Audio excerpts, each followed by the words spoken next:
If you work in quality control at a candy factory, you know strict safety regulations come with the job. It's why you partner with Grainger. Grainger helps you find the high-quality and compliant products your business needs to inspect, detect, and help correct issues. And the sweetest part is, everyone gets a product that's as safe to eat as it is delicious. Call 1-800-GRAINGER, click Grainger.com, or just stop by. Grainger, for the ones who get it done. It is Ryan Seacrest here. There was a recent social media trend which consisted of flying on a plane with no music, no movies, no entertainment. But a better trend would be going to ChumbaCasino.com. It's like having a mini social casino in your pocket. Chumba Casino has over 100 online casino-style games, all absolutely free. It's the most fun you can have online and on a plane. So grab your free welcome bonus now at ChumbaCasino.com. Sponsored by Chumba Casino. No purchase necessary. VGW Group. Void where prohibited by law. 21 plus. Terms and conditions apply. In the last episode, we uncovered one of the most disturbing government experiments ever exposed, MKUltra, the CIA's decades-long attempt to control the human mind. We talked about how Cold War paranoia led to a government-sanctioned nightmare, a sprawling multi-million-dollar program where scientists drugged, hypnotized, electroshocked, and psychologically tortured unsuspecting people.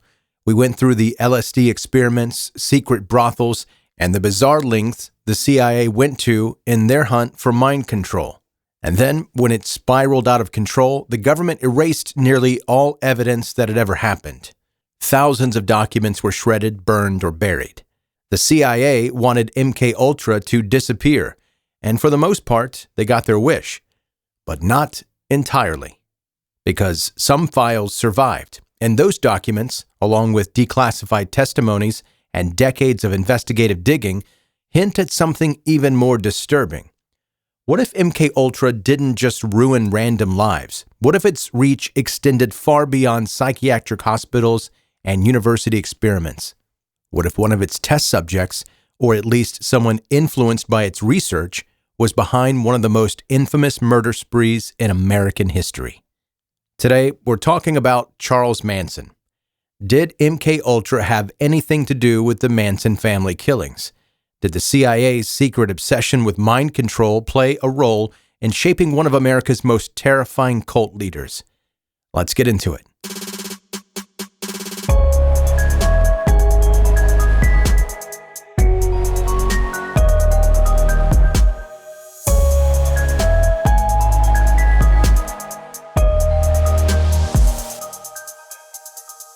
If there's one thing we know about Charles Manson, it's that he didn't come from nowhere. He wasn't just some guy who woke up one day and decided to start a cult. His ability to manipulate, brainwash, and control people wasn't just luck. It was a skill honed and perfected over time. And here's where his story gets really interesting. In the mid-1960s, just a few years before the infamous Manson family murders, Charles was spending a lot of time in San Francisco's Haight-Ashbury neighborhood, bouncing in and out of prison while somehow gaining influence over young, impressionable followers. He wasn't particularly good-looking, he wasn't a genius, but for some reason people listened to him. One of his favorite spots was the Haight-Ashbury Free Medical Clinic, a place where hippies, drifters, and addicts could stop in for free medical care, drug treatment, or mental health services. On the surface, it was just like a community clinic, but behind the scenes, it had ties to MKUltra research. A key doctor at this clinic was Dr. Louis Jolly West, a psychiatrist directly linked to CIA-funded mind control experiments. West had spent several years studying hypnosis, LSD trials, and reprogramming minds, all under the umbrella of government-backed psychological warfare research. And now, here he is in the middle of Haight-Ashbury, ground zero for the hippie movement, at the exact same time Charles Manson was gathering his cult. Manson wasn't just a casual hang-around visitor. He was a regular, often bringing his followers with him. Some of them even sought treatment there. Manson had an unusual ability to control people. He used drugs, particularly LSD, combined with psychological techniques to break his followers down and then rebuild them in his image. His methods included repetition, emotional extremes, sleep deprivation, and sensory manipulation, all designed to strip people of their former identities and make them completely dependent on him.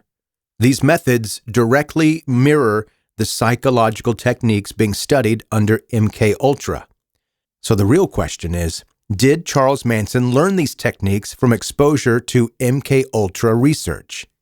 There's no hard proof that Manson was a direct test subject in MKUltra experiments, but what we do know is that he spent time in federal prison, where MKUltra research on inmates was being conducted.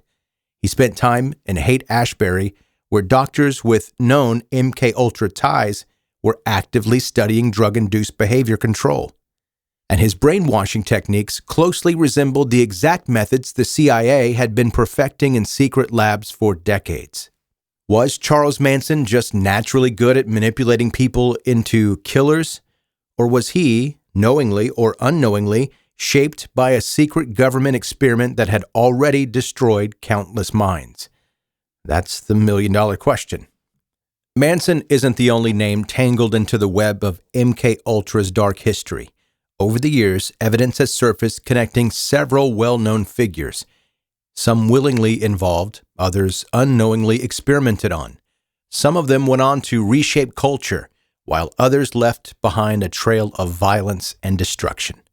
One of the most infamous cases is Whitey Bulger, the Boston mob boss who spent a year as an MKUltra test subject while in prison.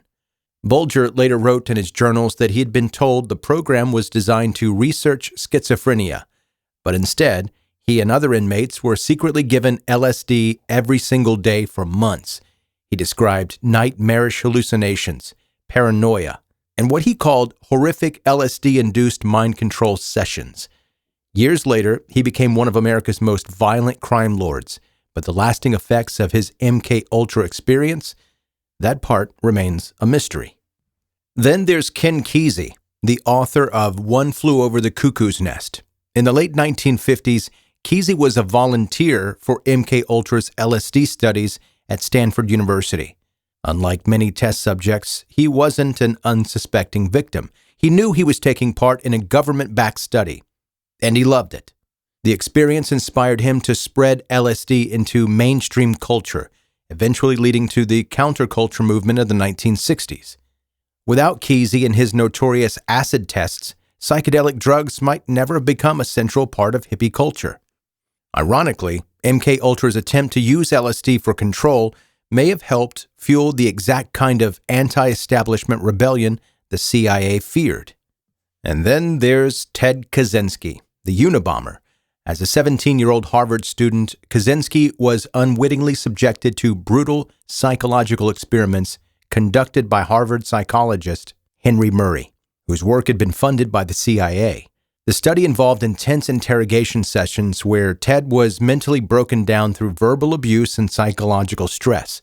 While there's no hard proof that these experiments were part of MKUltra directly, they closely resembled the mind control research happening at the same time. The fact that Kaczynski later became one of the most infamous anti-government terrorists in history only makes the connection more unsettling. How about Sirhan Sirhan, the man who assassinated Robert F. Kennedy? For decades, Sirhan has claimed he doesn't remember the shooting, insisting that he was in some kind of hypnotic state. Some researchers believe that he may have been an unwitting pawn, the subject of MKUltra hypnosis experiments designed to create a real-life Manchurian candidate.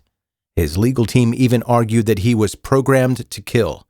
The idea sounds like a conspiracy theory, but when you know that the government was actively researching this exact concept at the time, it suddenly doesn't seem so far-fetched. And finally, there's Jack Ruby, the man who killed Lee Harvey Oswald. Ruby's mental state rapidly declined after his arrest, and during his time in prison, he was placed under care of Dr. Louis Jolly West. Yes, the same MKUltra-linked psychiatrist who had been operating out of the Haight-Ashbury Free Clinic. Ruby became paranoid, disoriented, and incoherent, showing signs of severe psychological distress. Some believe that West may have been involved in silencing him, or at the very least, experimenting on him. These connections don't prove that MKUltra was behind every major crime or cultural shift in the 20th century, but they do show that the program's reach extended far beyond laboratories and secret government safe houses. The effects of these experiments didn't vanish when the program was shut down. They rippled through history, sometimes in ways that we may never fully understand. Which begs the question, how much of MKUltra's legacy still exists today? When MKUltra was finally exposed in the 1970s, the public was horrified. The idea that the U.S. government had secretly experimented on its own citizens, drugging them, psychologically torturing them, and attempting to control their minds felt like something out of a dystopian novel. But it wasn't fiction, it was real. And for decades, no one had any idea it was happening. By the time the truth came out, most of the evidence was destroyed. No one ever was truly held accountable. The Senate hearings in 1975 and 1977 confirmed that the CIA had violated the rights of hundreds, possibly thousands of people. But since almost all the records were gone, the full scope of MKUltra was never revealed. The fallout wasn't just about exposing a government experiment gone wrong. It was about trust, or more accurately, the complete loss of it. This was the mid-1970s, a time when Americans were already losing their faith in government. The Vietnam War had exposed decades of government lies. The Watergate scandal had just forced a U.S. president to resign. Now, with MKUltra, people realized their own government had secretly drugged and manipulated them. And just like that, conspiracy theories exploded. Because if MKUltra was real, what else could be real? What if the government had experimented on people without their consent and could be still doing it today? If they researched controlling minds, had they succeeded? Had they gone underground, continued their work, and simply changed the name of the program? And here's the thing. There's no reason to believe they stopped. The official story is that MKUltra was shut down in the early 1970s, but the CIA didn't suddenly lose interest in mind control. New programs emerged, like MK Search, which continued researching behavior modification. Other programs popped up under different names. The methods may have changed, but the goal, gaining control over human thoughts and actions, remained the same. The truth is, we'll probably never know how deep it goes. The files were destroyed. The people involved either refused to talk or conveniently forgot everything. And the ones who do know the truth, they sound crazy until you remember MKUltra itself once sounded crazy too. So did MKUltra really end? We may never have clear answers on this, but the fact that MKUltra ever existed in the first place should make us wonder. If they were doing that back then, what are they doing now? Because history has a way of repeating itself, and when it comes to secrets this big, the truth doesn't stay buried forever. Thanks for listening to this episode of 10 Minute Mystery. If you liked what you heard, please make sure you hit subscribe now and leave a review. It helps other curious minds find the show. And if you're craving more stories, but with a darker twist, you can check out my other podcast, 10 Minute Murder. I'll see you next time. Hello, it is Ryan, and I was on a flight the other day playing one of my favorite social spin slot games on ChumbaCasino.com. I looked over at the person sitting next to me, and you know what they were doing? They were also playing Chumba Casino. Coincidence? I think not. Everybody's loving having fun with it. Chumba Casino is home to hundreds of casino-style games that you can play for free anytime, anywhere, even at 30,000 feet. So sign up now at ChumbaCasino.com to claim your free welcome bonus. That's ChumbaCasino.com and live the Chumba life. No purchase necessary. VGW. Void where prohibited by law. See terms and conditions. 18+. Hello, it is Ryan, and I was on a flight the other day playing one of my favorite social spin slot games on ChumbaCasino.com. I looked over at the person sitting next to me, and you know what they were doing? They were also playing Chumba Casino. Coincidence? I think not. Everybody's loving having fun with it. Chumba Casino is home to hundreds of casino-style games that you can play for free anytime, anywhere, even at 30,000 feet. So sign up now at ChumbaCasino.com to claim your free welcome bonus. That's ChumbaCasino.com and live the Chumba life. No purchase necessary. VGW. Void where prohibited by law. See terms and conditions. 18+.